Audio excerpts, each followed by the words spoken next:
Oi pessoal, hoje eu vou estar mostrando a vocês a nossa produção dos porta-moedas ovais. O próximo vídeo vai ter ensinando passo a passo, vou estar só mostrando a produção mesmo de como é feito na quantidade.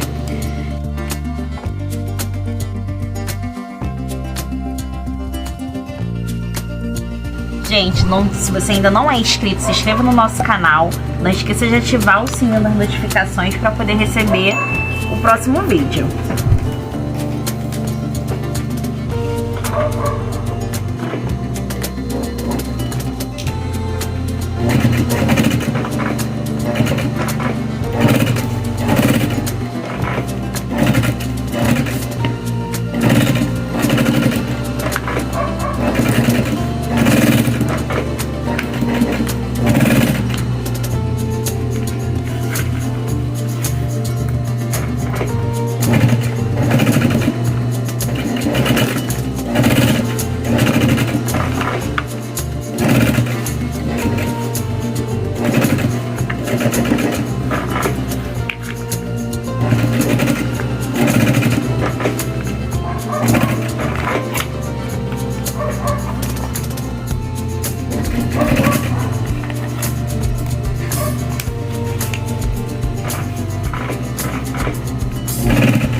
aí, pessoal, isso aqui foi um pouquinho da nossa produção, pra vocês terem ideia de como é feito. O que vocês acharam do nosso vídeo? Deixa aí nos comentários. Até a próxima. Tchau, tchau.